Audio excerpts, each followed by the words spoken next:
Hello अस्सलाम वालेकुम। तो डेक्स्टर डिजिटल की न्यू वीडियो के अंदर आप लोगों का सबका खुशामदीद। तो उम्मीद है आप लोगों को वो जो कवर पे आपने डिज़ाइन देखा, थंबनेल देखा, वो आपको पसंद आया होगा। और इस वीडियो के अंदर हम वही थंबनेल जो है वो क्रिएट करने वाले हैं और मैं आपको स्टेप बाय स्टेप गाइड करने वाला हूँ, समझाने वाला हूँ कि उस तरीके का थंबनेल यानी कि उस तरीके का लोगो कह लें आप, उस तरीके का डिज़ाइन कह लें, वो कैसे क्रिएट करते हैं।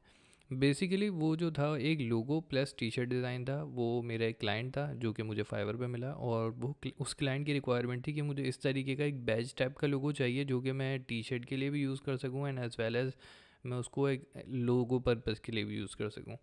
तो फिर वो मैंने डिज़ाइन करा था अपने क्लाइंट के लिए। तो मैं आपको जल्दी से सिंपल सा वो जल्दी जल्दी से करके दिखा देता हूँ।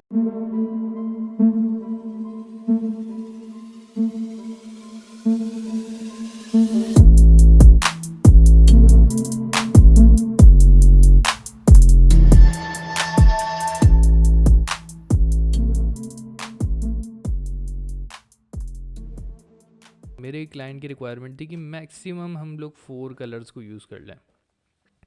तो हम बस 4 कलर्स को ही यूज़ करेंगे और उसको इस्तेमाल करके हम जो है एक टी शर्ट डिज़ाइन क्रिएट करेंगे। तो देखते हैं हमने कैसे किया। तो सबसे पहले जो है हमें यहाँ पे एडोबी इलस्ट्रेटर खोलना है। तो मैं आपको शुरू से एक दफ़ा दिखा देता हूँ। इसको मैं क्लोज़ करता हूँ। यहाँ पे मैं जाता हूँ फाइल के मेन्यू में। फ़ाइल के मेन्यू में एडोबी इलस्ट्रेटर मैंने खोल के फ़ाइल के मेन्यू में किया और यहाँ से मैंने कंट्रोल एन या फिर यहाँ पे न्यू पे चला गया और यहाँ से पूछ रहा है कि कौन से साइज़ चाहिए। तो मैंने यहाँ पे 750 बाय 750 सेलेक्ट करा और यहाँ से देख लीजिएगा, अगर आपका कोई और सेलेक्ट हो तो यहाँ से आप पिक्सल्स पे सेलेक्ट कर दीजिएगा। आर्टबोर्ड मैंने 2 लिए हैं, आप एक लेना चाहें तो एक भी ले सकते हैं, 2 ले लें तो ज़्यादा बेहतर है। कलर मोड मेरे यहाँ से RGB है, सही है। ब्लीड को मैं बिल्कुल यूज़ नहीं कर रहा यहाँ से। ब्लीडिंग एरिया जब यूज़ होता है जब हम बिज़नेस कार्ड वगैरह, लेटर हेड वगैरह डिज़ाइन कर रहे होते हैं, तो अभी हमें ब्लीडिंग एरिया की ज़रूरत नहीं है। या फिर हम कोई पैकेजिंग बॉक्स तैयार कर रहे होते हैं तो उसके लिए हमें ब्लीड चाहिए होता है, लेकिन अभी नहीं है। कलर मोड हम यहाँ से RGB ही रख लेते हैं और raster effect high D PPI हम 300 पिक्सल पर इंच वाला सीन कर रहे हैं यहाँ पे। और प्रीव्यू मोड जो है वो हमारा डिफ़ॉल्ट ही कर लेते हैं और यहाँ पे हम कर देते हैं क्रिएट। अब जैसे ही मैंने यहाँ पे क्रिएट किया, यहाँ पे इसने हमें एक नया जो है फ़ाइल क्रिएट करके दे दी। ये इस फाइल का हमने कोई नाम अभी नहीं डिसाइड किया और जो है हमने ये फ़ाइल क्रिएट कर दी। इसमें ये 750 पिक्सल का और 750 पिक्सल के 2 आर्टबोर्ड्स इसने हमें रख के दे दिए। अब देखें आप, इस फाइल के अंदर कुछ भी नहीं रखा हुआ, बस ये 2 750 पिक्सल्स की जो है आर्टबोर्ड रखे हुए हैं। अब यहाँ से हमें करना है काम स्टार्ट। काम के लिए हमें चाहिए होते हैं सबसे पहले कलर्स। अब कलर्स हमें कहाँ से मिलेंगे? कलर्स हमें हमारा क्लाइंट बताता है कि यार जो भी मैं तरीके की टी शर्ट्स बनवा रहा हूँ तो उसका जो है हमारा बैकग्राउंड कलर ब्लैक होना है या थोड़ा सा वाइट होना है या फिर कोई भी डिफरेंट कलर जो भी वो प्रिंट करवा रहा होगा उस तरीके का उसका कलर होगा। बैकग्राउंड कलर क्लाइंट पे डिपेंड करता है कि वो वाइट कलर यूज़ करेगा टी शर्ट के लिए या ब्लैक कलर यूज़ करेगा या कोई सा भी XYZ कलर वो यूज़ करता है। वो कलर आपको माइंड में रखना है और अपने डिज़ाइन को उस तरीके से डिज़ाइन करना है। वो आपको मेन कलर यूज़ करना है कि जो आपका जो क्लाइंट है उसकी जो टी शर्ट डिज़ाइन का बैकग्राउंड है उसके ऊपर वो बुरे ना लगें। ऐसा नहीं लगे कोई कलर जो है विजिबल ना हो या डिज़ाइन एज सच तो काफ़ी अच्छा लग रहा हो, लेकिन जब हम उसको कलर के ऊपर पेस्ट करें, हम जब कलर पे उसको प्रिंट करें वो तो उसको अच्छा ना लगे डिज़ाइन। तो आपको इन चीज़ों का एज अ डिज़ाइनर काफ़ी ख्याल रखना है कि उसका क्लाइंट का मनी वेस्ट ना हो। क्लाइंट ऐसा ना हो कि शुरू में तो वो सेटिस्फाई हो डिज़ाइन के साथ और बाद में जाके वो बोले नहीं यार इट डजेंट वर्क। तो ये चीज़ें आपको बहुत ज़्यादा जो है देखनी है एज अ डिज़ाइनर, ये आपकी ज़िम्मेदारी है। और क्योंकि क्लाइंट तो काफ़ी टाइम पे इतना ज़्यादा उसमें नहीं होती अकल, इतना ज़्यादा वो एक्नॉलेज नहीं रहता इन चीज़ों से, तो ये सारी चीज़ें आपको देखनी है। अब सिंपली मैं यहाँ पे लूँगा कुछ कलर्स और कुछ कलर्स ले लेते हैं। यहाँ पे मैंने कुछ कलर्स उठाए हुए हैं रैंडम से और इन कलर्स को जो है, क्योंकि रैंडम कलर इसलिए अब आपको ट्विन कॉम्बिनेशन बनाना है। अब देखें ये कॉम्बिनेशन मैं आपको थोड़ा सा बता देता हूँ, कलर की वैसे हम अलग क्लास रखेंगे। अब आप देखें येलो और ऑरेंज इन दोनों का कॉम्बिनेशन होता है, एक ही शेड के डिफरेंट टोन्स ही हैं, सही है। और उसके बाद देखें अगर हम कंट्रास्ट की तरफ जाते हैं तो पर्पल और येलो बहुत अच्छा कंट्रास्ट बनाएगा, पर्पल और ग्रे बहुत अच्छा कंट्रास्ट बनाएगा। ये थोड़ा ब्लूइश ग्रे है, ये ब्लू को हल्का सा लाइट करके हम ग्रे की तरफ लाएं तो ये थोड़ा सा ब्लूइश ग्रे कलर है। इन दोनों का कंट्रास्ट, अब आप इसमें से कोई सा भी कलर आप यूज़ कर लें। जैसे मैं इसकी यहाँ पे कॉपी लेता हूँ और मैं कहता हूँ ये भी कलर हटा दो, ये भी कलर हटा दो। अगर आप इन दोनों को भी कंबाइन करते हैं तो ये भी एक अच्छा गो रहेगा डिज़ाइन के अंदर। तो कलर्स आपको ऐसे यूज़ करने हैं कि आप किसी भी कलर्स को जो है दूसरे कलर के साथ कंबाइन कर सकें। मैं इसको हटा देता हूँ और मैं कहता हूँ ये वाला कलर, तो ये भी देखें एक अच्छा कम्बिनेशन हमारे पास बन जाएगा। तो इन चीज़ों का थोड़ा सा आपको ध्यान रखना है। मैं यहाँ से अपने कलर्स लेता हूँ, 4 कलर जो मैंने पिक करे हैं। इसकी मैं एक अलग से क्लास बना दूंगा। अभी फ़िलहाल के लिए आप इसी तरीके के कलर्स जो है वो पिक कर लीजिएगा, और जो है मैं इसको अलाइन करके यहाँ रख देता हूँ। चलते हैं अब अपने डिज़ाइन की तरफ। तो हमारे क्लाइंट का जो डिज़ाइन था उसका नाम था ब्राइको ट्रांसपोर्ट। तो यहाँ पे सिंपली हम वो नाम लिख लेते हैं BRYCO, और ये इसका नाम आ गया। और नीचे हम लिख लेते हैं इसी के ट्रांसपोर्ट, ट्रांसपोर्ट की TRANSPORT, यह आ गया हमारा ट्रांसपोर्ट।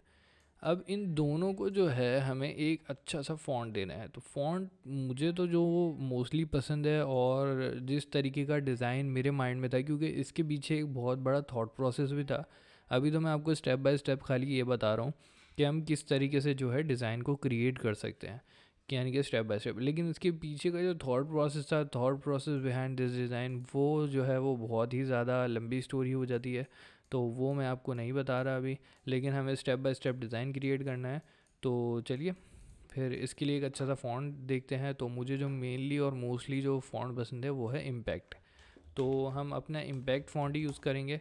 और इम्पैक्ट फ़ॉन्ट लेने के बाद यहाँ से जाइए टाइप के मेन्यू में। अच्छा, यहाँ पे अगर आपको ये नहीं पता कि ये कैसे आएगा, तो आप यहाँ से विंडो में जाके यहाँ से अपना जो है टाइप वाला ऑप्शन जो है करेक्टर, Ctrl+T इसका शॉर्टकट है। टाइप में जाके करेक्टर को आप यहाँ से ओपन कर सकते हैं, या सिंपली अपने कीबोर्ड पे Ctrl और T दबा सकते हैं, तो ये ओपन हो जाएगा, पॉपअप हो जाएगा।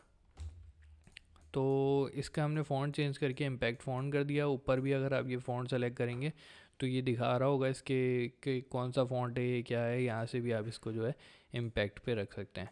इम्पैक्ट के फ़ॉन्ट को सेलेक्ट करने के बाद हमें सबसे पहले जाना है टाइप के मेन्यू पे, और ये ऊपर जो टॉप पे चौथा मेन्यू है टाइप का है, इसमें हमें नीचे आना है।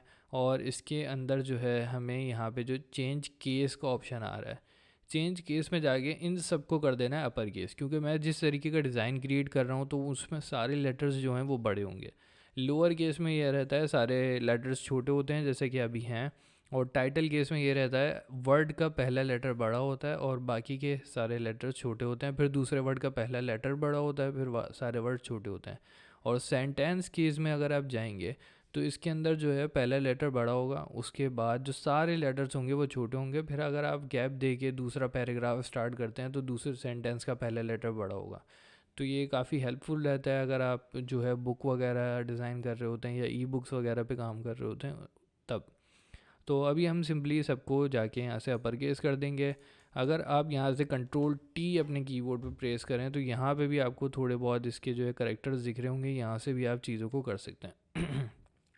कि यहाँ से ये ऑल कैप्स हो जाएगा, यहाँ से स्मॉल कैप्स हो जाएगा, यहाँ से हम जो है सुपर स्क्रिप्ट वगैरह और सब स्क्रिप्ट वगैरह यूज़ करते हैं, और यहाँ पे हमारा अंडरलाइन और स्ट्राइक थ्रू वाला ऑप्शन है।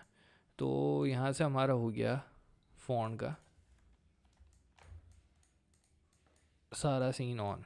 अब क्या करना है, अब यहाँ से हमें ब्राइको को लेके थोड़ा सा बड़ा कर देना है, रिसाइज़ कर देना है। और यहाँ पे हमारा ट्रांसपोर्ट है, तो सबसे पहले हम इसकी अलाइनमेंट कर देते हैं। ब्राइको हो गया हमारा बड़ा, और यहाँ पे हमने ले लिया ट्रांसपोर्ट। अब लेके ब्राइको को हम शेयर टूल पे जाएंगे। यहाँ पे ये हमारा शेयर टूल आ गया, यहाँ से हम शेयर टूल पे जाएंगे और इसको हल्का सा हम शिफ्ट के साथ टिल्ट करेंगे। जब टिल्ट करेंगे तो ये इस तरीके से फ़ॉन्ट हमारा ऊपर नीचे आगे पीछे नाचना शुरू हो जाएगा, जो आप देख रहे हैं स्क्रीन पे। तो मैं यहाँ पे Ctrl+Z करके हल्का से इसको टिल्ट करके ऐसे थोड़ा तिरछा कर दूंगा, और ये हमारा फ़ॉन्ट आ गया रेडी टू गो वाला सीन। अब हमारा ट्रांसपोर्ट है नीचे, इसके साथ भी इस तरीके से हल्का सा हम इसको टिल्ट करेंगे। और देख लीजिएगा कि टिल्ट फैक्टर जो है दोनों का सेम हो, ऐसा ना हो कि ये कुछ ज़्यादा टिल्ट हुआ हुआ है और ये जो है उसके मुकाबले काफ़ी कम टिल्ट हुआ हुआ है। तो डिज़ाइन में एक खूबसूरती जो होती है, यूनिकनेस जो होती है वो ख़त्म हो जाएगी उसकी, और ऐसा लगेगा कि किसी जो है अनप्रोफेशनल बंदे ने इसके ऊपर काम करा है। अगर आप यहाँ पर देखें मेरे स्क्रीन के ऊपर, तो ये सारी चीज़ें लिखी हुई आ रही हैं, मैं कौन सी की प्रेस कर रहा हूँ, कब कर रहा हूँ। तो अगर आपको किसी चीज़ में कोई कन्फ्यूज़न आ रही हो तो आप यहाँ से देख सकते हैं। तो अब हमें क्या करना है, अब सिंपली हमें लेनी है इसकी एक कॉपी। यहाँ से हमने दोनों को सेलेक्ट करा और यहाँ से मैं एडिट में जाऊँगा। एडिट में जाके मैं सिंपली ले लूँगा इसकी कॉपी। इसका शॉर्टकट है कंट्रोल सी। तो नेक्स्ट टाइम जब भी मैं कॉपी लूँगा वो कंट्रोल सी करके लूँगा। फर्स्ट टाइम के लिए मैंने आपको दिखाने के लिए यहाँ से एडिट के मेन्यू में जाके कॉपी ली है। तो एडिट के मेन्यू में गए, यहाँ से मैंने कॉपी ले ली और फिर मैं एडिट के मेन्यू में जाऊँगा और मैं यहाँ पे जाके कर दूँगा पेस्ट इन प्लेस। या यहाँ पे आप पेस्ट भी कर सकते हैं, लेकिन जब आप पेस्ट का ऑप्शन सेलेक्ट करेंगे तो आपकी जो स्क्रीन है उसके बिल्कुल सेंटर में एक कॉपी आपको लेके दे देगा। पेस्ट इन प्लेस में उसी के ऊपर एक कॉपी लेके दे देता है ये आपको, यानी कि उसी फ़ॉन्ट के ऊपर एक और कॉपी होगी तो उसको आप ड्रैग आउट कर सकते हैं बाद में। तो मैं प्रेफर करता हूँ पेस्ट इन प्लेस ही करें आप मोस्टली, तो मैं पेस्ट इन प्लेस कर दूँगा और उसके बाद मैं इसको हल्का सा ड्रैग करके यहाँ पे ले आऊँगा साइड में। कॉपी हमने क्यों ली? कॉपी हमने इसलिए ली कि हमें अगर फ़ॉन्ट को आउटलाइन करना है और बाद में कुछ चेंजेस करनी है तो फिर वो हम फ़ॉन्ट पूरा लिख नहीं सकते। तो एक कॉपी हमेशा अपने पास रखा करें। उसके बाद हम यहाँ पे जाके इसको सेलेक्ट करके यहाँ से मैंने इस पर राइट क्लिक किया है। राइट क्लिक करके यहाँ से आप देख रहे हैं क्रिएट आउटलाइन का ऑप्शन हमारे पास आ रहा है। ये क्या करेगा, फ़ॉन्ट को आउटलाइन में कन्वर्ट कर देगा और इसका शॉर्टकट है कंट्रोल शिफ्ट ओ। तो नेक्स्ट टाइम अगर मैं आउटलाइन करूँगा तो वो मैं कंट्रोल शिफ्ट ओ के साथ करूँगा। अभी आपको दिखाने के लिए तो मैंने बता दिया। अब यहाँ पे देखते हैं कंट्रोल शिफ्ट ओ मैंने जब प्रेस किया तो ये पूरा आउटलाइन बन गया। अब ये एडिटेबल फॉन्ट नहीं है। अब अगर इसके बीच में मुझे कुछ लिखना है तो मैं नहीं लिख सकता। लेकिन जो अनएडिटेबल फॉन्ट था ये वाला जो आउटलाइन नहीं हुआ था, इसके बीच में अगर मुझे कुछ लिखना है तो मैं यहाँ पे अभी भी इसको एडिट करके लिख सकता हूँ। तो इस वजह से हमें एक कॉपी लेना लाजमी होती है जब भी हम आउटलाइन की तरफ जा रहे होते हैं। तो मैंने ले लिया अब आउटलाइन। अब क्या करना है, अब सिंपली हम अपने ब्राइको को सेलेक्ट करेंगे और यहाँ पे जाएंगे ऑब्जेक्ट के मेन्यू में, यहाँ पे जाएंगे पाथ के मेन्यू में और पाथ के मेन्यू में जाके हम लेंगे ऑफसेट पाथ। ऑफसेट पाथ लेनी है हमें। ऑफसेट पाथ आप कितने भी पिक्सल ले सकते हैं। मैं कोशिश करता हूँ कि जितना हमारा फ़ॉन्ट हो उससे थोड़ी सी कम ही ऑफसेट पाथ लूँ माइनस में। ऑफसेट पाथ वैसे करता है क्या है, चलें इस पर बात करते हैं। ऑफसेट पाथ ये करता है कि आपको एक पाथ क्रिएट करके दे देता है अराउंड योर फॉन्ट। अगर आप प्लस में जाएंगे तो ये ज़्यादा बड़ी बड़ी पाथ जो है बाहर की तरफ क्रिएट करेगा। अगर आप माइनस में जाएंगे और तो ये छोटी छोटी करते करते करते करते अंदर की तरफ क्रिएट करेगा। माइनस अंदर है और प्लस बाहर है, और अगर आप इसको ज़ीरो कर देते हैं तो ये फ़ॉन्ट ही है आपका, बस और कुछ नहीं है। तो चलिए एक पाथ क्रिएट करते हैं। सबसे पहले एक माइनस में पाथ क्रिएट करते हैं। तो मैंने ये माइनस में इसमें 1 पिक्सल की जो है -1 पिक्सल की पाथ क्रिएट करी और इसको मैंने ओके कर दिया। अब इसके बाद हमें क्या करना है, इसके बाद हमें लेना है सिंपली यहाँ से अपना इरेज़र टूल। ये आप देख रहे हैं हमारा इरेज़र टूल आ गया और इसका शॉर्टकट है शिफ्ट ई। तो यहाँ से मैंने अपना इरेज़र टूल लिया और शिफ्ट के साथ जब अगर मैं ऐसे अपना इरेज़र टूल चलाऊँगा तो ये सबको मिटा देगा। लेकिन मैं यहाँ से जाके अंडू करता हूँ। अंडू के लिए सिंपली आप कीबोर्ड के ऊपर कंट्रोल Z कर दें और ऑल्ट के साथ अब आपको जो है यूँ ड्रैग करेंगे तो ये आपको जो है इस तरीके से रिमूव करने का ऑप्शन देगा। ऑल्ट दबाया कीबोर्ड के ऊपर और अब मैंने अपने माउस को क्लिक करके ड्रैग करा तो इस तरीके से मैं इरेज कर सकता हूँ। तो ये जो है मैंने अपना हाफ जो था ऑफसेट पाथ जो मैंने ली थी माइनस में, इसके हाफ पार्ट को मैंने रिमूव कर दिया। उसके बाद मैं यहाँ से एडिट के मेन्यू में गया, मैंने यहाँ पे एक दफ़ा कट करा। कट करने के बाद मैंने इसको पेस्ट इन प्लेस कर दिया। पेस्ट इन प्लेस करने के बाद आपको सिंपली जो है इसके ऊपर बैक क्लिक करके राइट क्लिक करके इसको कर देना है ग्रुप। अगर आपको इस तरीके से नहीं करना तो आप सिंपली कीबोर्ड से कंट्रोल G दबा सकते हैं तो उससे भी ये ग्रुप हो जाएगा। चलिए अब हमारा ये ग्रुप भी हो गया। अब सिंपली क्या करते हैं, अब लेते हैं इसकी ऑफसेट पाथ, क्योंकि हम दोनों जो हमारे फॉन्ट्स हैं उसके अंदर ऑफसेट पाथ यूज़ कर रहे हैं। तो ये हमारा ट्रांसपोर्ट है और ट्रांसपोर्ट के अंदर हम ऑफसेट पाथ लेते हैं। तो ऑब्जेक्ट के मेन्यू में गए, पाथ के मेन्यू में गए और यहाँ से हमने ले ली ऑफसेट पाथ। ऑफसेट पाथ हम इसके लिए 1 पिक्सल नहीं ले सकते क्योंकि छोटा फॉन्ट है तो 1 पिक्सल इसके लिए बहुत ज़्यादा छोटा हो जाएगा। तो आप यहाँ से देखें प्रीव्यू आपको दिखा रहा है, तो प्रीव्यू देख के आप अपने हिसाब से जितनी आपको सेट लग रही है, मुझे तो यहाँ पे 0.5 या 0.4 जो है वो सही लग रही है। तो मैं यहाँ से 0.4 का जो है वो ऑफसेट पाथ ले लेता हूँ और उसके बाद जो है मैं शिफ्ट ई से इरेज़र टूल लेके इस आधे को जो है मैं यहाँ से मिटा रहा हूँ और ये मैंने मिटा दिया। बाकी जो मेरे पास बचा मैंने कंट्रोल X से इसको कट करा और कंट्रोल शिफ्ट V से मैंने इसको पेस्ट इन प्लेस करा और कंट्रोल G से जो है मैंने इसको ग्रुप कर दिया। अब ये हमारे पास दोनों ऑफसेट पाथ जो हैं इसके ऊपर रेडी हो गई। लेकिन अब ये एक चीज़ और रहती है, अब रहती है हमारी ये जो है हम अभी हमने माइनस वाली ऑफसेट पाथ ली है, अभी हमारी प्लस वाली ऑफसेट पाथ रहती है। तो चलिए प्लस वाली ऑफसेट पाथ रहते हैं, क्योंकि अगर अभी चले मैं आपको दिखाता हूँ थोड़ा सा। मैं यहाँ पे जाता हूँ और अपने ऑफसेट पाथ्स में कलर करता हूँ। तो मैं ये जो ग्रे कलर है वो मैंने अपने फ़ॉन्ट के अंदर फिल कर दिया, और ये जो नीचे वाला है इसके अंदर मैं ऑरेंज कलर जो है वो फिल कर देता हूँ। ये हमारा कलर आ गया। अब आप देख रहे हैं कि इस वाले फ़ॉन्ट में हमने ऑरेंज डाल दिया और इसमें हमने ग्रे डाल दिया।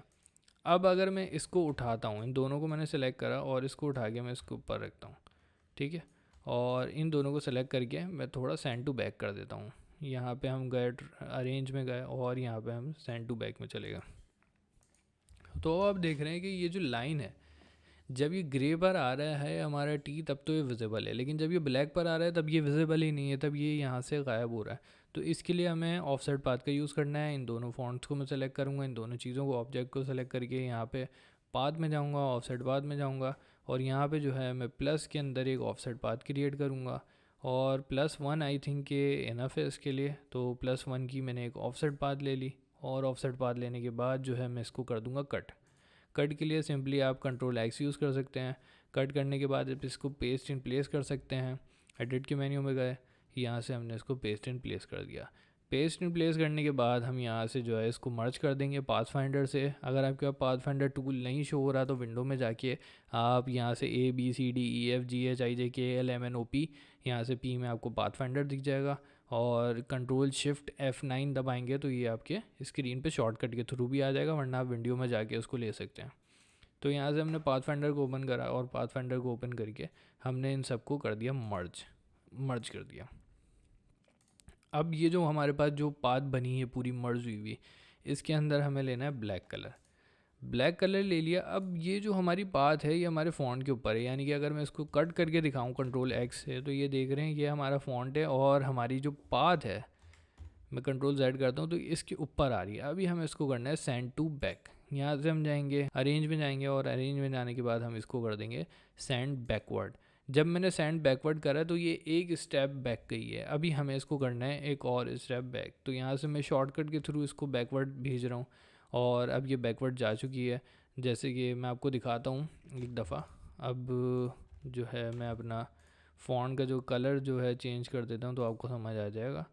अब ये आप देखें, ये हमारी ऑफसेट पाथ पड़ी हुई है, मैं इसको पीछे भेज रहा हूँ, और ये अभी एक स्टेप पीछे गई, मैं फिर इसको दोबारा पीछे भेज रहा हूँ तो ये दोनों स्टेप पीछे चले गई। तो अब जब आप देख रहे हैं तो ये हमारे बैकग्राउंड पे आ गई है, उसके बाद हमारी वाइट वाली लेयर है, उसके बाद हमारी ऑरेंज वाली लेयर है।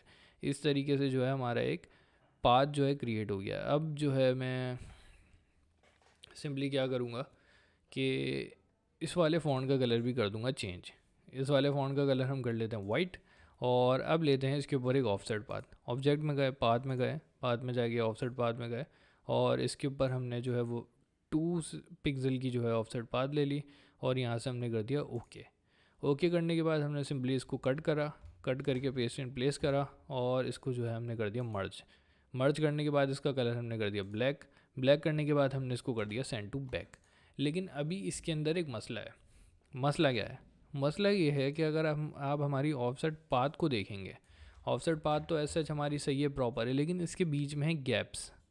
ये गैप्स जो आप देख रहे हैं, ये जो विजिबल हमारे गैप्स हैं, हमें इनको करना है हाइड, क्योंकि जिस तरीके का हम टी शर्ट डिज़ाइन क्रिएट कर रहे हैं उसमें स्क्रीन्स बनानी पड़ती हैं, और अगर इतने ज़्यादा गैप्स होते हैं तो इतना ज़्यादा कॉम्प्लिकेटेड हो जाता है स्क्रीन को बनाना, और उसकी कॉस्ट आती है ज़्यादा। तो हम इसको गैप को फिल करेंगे। गैप फिल करने के लिए सिंपली हमें क्या करना है, यहाँ से हम लेंगे अपना रेक्टेंगल टूल, और यहाँ से हम बी के साथ बिल्कुल अपनी यहाँ पे एक लाइन क्रिएट कर देंगे ओ तक, और ये हमारा हो गया एक तरीके से गैप फिलर। इसको आप गैप फिलर कह सकते हैं एक तरीके से।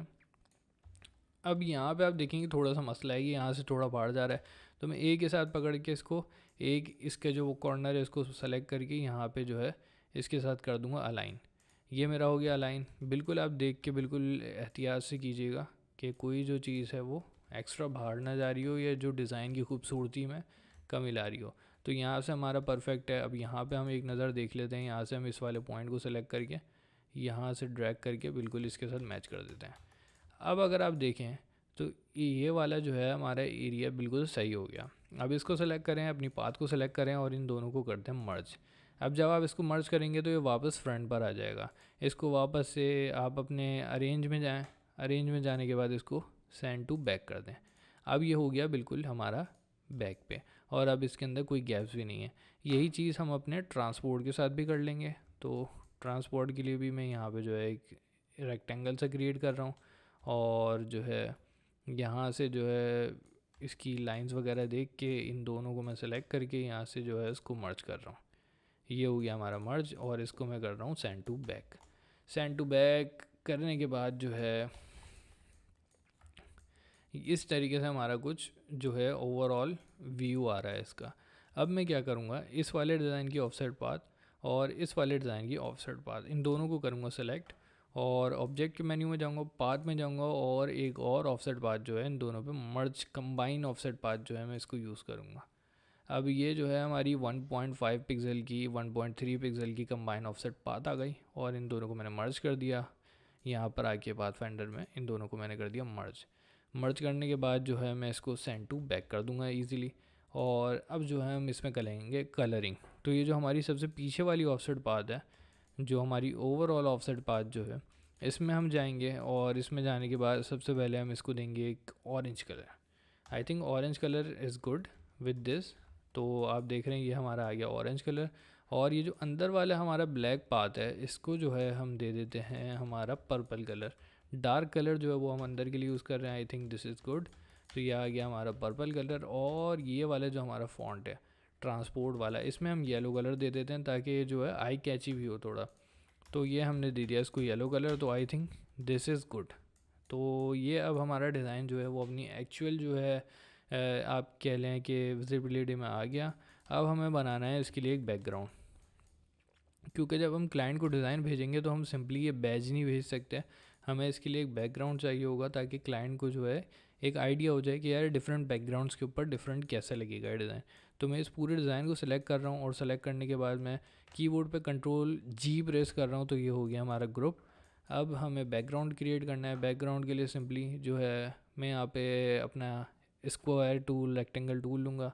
एक दफ़ा कीबोर्ड पर क्लिक करूँगा तो ये पूछेगा हाँ भाई कौन सा साइज़ चाहिए। मैं बोलूँगा 750 बाय 750 पिक्सल, जो मेरे आर्टबोर्ड का साइज़ है इतना बड़ा मुझे एक स्क्वायर बना दो। तो ये मुझे बना के दे देगा। अब मैं इस स्क्वायर को जो है अलाइन कर लूँगा। अलाइन करने के बाद जो है मैं इस कॉर्नर से लेके इस कॉर्नर तक एक लाइन क्रिएट करूँगा। ये हो गई हमारी लाइन। अब मैं इस लाइन को इस स्क्वायर के साथ करूँगा सेलेक्ट अपने सिलेक्शन टूल से, और अब मैं जाऊँगा अपने पाथ फाइंडर टूल के अंदर। ये आ गया हमारा पाथ फाइंडर, और पाथ फाइंडर में आने के बाद मैं इसको कर दूँगा यहाँ से।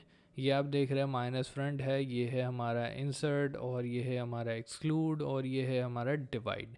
पाथ फाइंडर के मेन्यू में जाके यहाँ से मैंने डिवाइड पे क्लिक करा तो इसने ये क्या करा कि हमें दो शेप्स क्रिएट करके दे दी। एक ये हमारा जो है ट्रायंगुलर शेप ये अलग हो गया, और ये वाला जो है अलग हो गया। एक ग्रुप होंगे तो इसको आप अनग्रुप कर लें। यहाँ से सिंपली आप जाएंगे और यहाँ से अनग्रुप कर लेंगे तो ये अलग सिलेक्शन हो गई, ये अलग सिलेक्शन हो गई। अब हम इन दोनों में अलग अलग कलर जो है वो दे सकते हैं। तो अब इसमें कलर ऐड कर देते हैं। पहले सबसे पहले इसको सेलेक्ट करते हैं, और सबसे पहले इसको कर देते हैं अरेंज में जाके सेंड टू बैक। ये आ गया हमारा सेंड टू बैक पे। अब हम अपने डिज़ाइन को पकड़ के थोड़ा सा बड़ा कर लेते हैं ताकि वो इस पर विजिबल हो, और इसको सेंटर अलाइन कर लेते हैं। ये आ गया हमारा डिज़ाइन सेंटर में। ऊपर वाली जो ये है ट्रायंगुलर शेप, इसके अंदर मैं पर्पल कलर दे रहा हूँ, देखता हूँ कैसा लगता है। Okay, this is fine, this is good. और नीचे वाली जो हमारी शेप है इसके अंदर जो है मैं येलो कलर यूज़ करता हूँ, और I think that's it's perfect. और अब इसको मैं थोड़ा सा रिसाइज़ करूँगा, और जो है प्रेजेंटेशन भेजने के लिए जो है मैं इस पूरी शेप को सेलेक्ट करूँगा और इफ़ेक्ट में जाऊँगा। इफ़ेक्ट में जाके जो है मैं अपने स्टाइलाइज में जाऊँगा और ड्रॉप शेडो ऐड कर दूँगा। ड्रॉप शेडो ऐड करने के बाद ये मुझसे कुछ चीज़ें पूछेगा, हाँ भाई क्या क्या सिस्टम है। मैं बोलूँगा ठीक है, सीन ऑन है बिल्कुल, और ओके कर दूँगा। तो ये हमारा हल्का सा इसके ऊपर एक ड्रॉप शेडो आ गया। ड्रॉप शेडो जब भी आप यूज़ करें तो ज़्यादा जो है शेडो यूज़ मत कीजिएगा, वो थोड़ा अजीब सा लगता है। तो हमने बिल्कुल स्लाइटली सा ड्रॉप शेडो डिफ़ॉल्ट सेटिंग के ऊपर यूज़ किया। उसके बाद मैं अपनी पर्पल शेड सेलेक्ट करूँगा और इफ़ेक्ट में जाऊँगा और स्टाइलाइज में जाके ड्रॉप शेडो, और ये हमसे पूछेगा अपनी जो है थोड़ी बहुत चीज़ें, और हम इसको ओके कर देंगे। तो ये हमारा आ गया ड्रॉप शेडो। अभी हमारा ड्रॉप शेडो विजिबल नहीं है पर्पल वाला। वो क्यों नहीं है? क्योंकि येलो वाली शेप हमारी ऊपर है। तो हम येलो वाली शेप को सिलेक्ट करेंगे और यहाँ से अरेंज में जाएंगे और सेंड टू बैक कर देंगे। अब देखिए हमारा पर्पल ड्रॉप शेडो भी यूज़ हो रहा है, और ये जो है पर्पल, ये जो है हमारा डिज़ाइन, इसके ऊपर एक ड्रॉप शेडो है, ये जो पर्पल लेयर है इसके ऊपर ड्रॉप शेडो है, येलो जो है हमारी बेसिक लेयर आ गई। तो इस तरीके से हमारा एक डिज़ाइन क्रिएट हो गया, बिल्कुल सिंपल सा, अच्छा सा, खूबसूरत सा। ये आप खुद भी कर सकते हो, और उम्मीद है ये वीडियो आपको पसंद आई होगी और आप इजीली सीख गए होंगे कि किन किन चीज़ों को हमने जो है कंसिडर करना है जब भी हम टी शर्ट डिज़ाइन क्रिएट करेंगे, और क्या क्या चीज़ें हैं जो हमें जो है प्रायोरिटी पे रखनी चाहिए, और क्या क्या चीज़ें हैं जो हमें अवॉइड करनी चाहिए। और ये डिज़ाइन इस तरीके का आप घर पे क्रिएट करेंगे, और मेरे चैनल के ऊपर आप आके मुझे टैग कर सकते हैं, या मैं अपना जो है फेसबुक का लिंक पेज का वो डाल दूँगा डिस्क्रिप्शन में, तो आप क्रिएट करके जो है फेसबुक पेज पे मुझे दिखा सकते हैं। और अगर आपके कोई क्वेश्चन हो तो आप कमेंट में पूछ सकते हैं, और पेज को लाइक और सब्सक्राइब ज़रूर कीजिएगा। इसी तरीके की और लोगो डिज़ाइन की और अपने एक्सपीरियंस के साथ मैं जो है वीडियोस आपके लिए क्रिएट करता रहूँगा, ताकि आप और बेहतर से बेहतर काम कर सकें, और अपने क्लाइंट को अंडरस्टैंड कर सकें, और उसको कुछ ऐसी चीज़ ऑफ़र कर सकें जो बेसिक बिगनर डिज़ाइनर नहीं कर सकता। तो उम्मीद है आप सब लोग अपना ख्याल रखेंगे, और मिलते हैं फिर अगली वीडियो में। अल्लाह हाफ़िज़।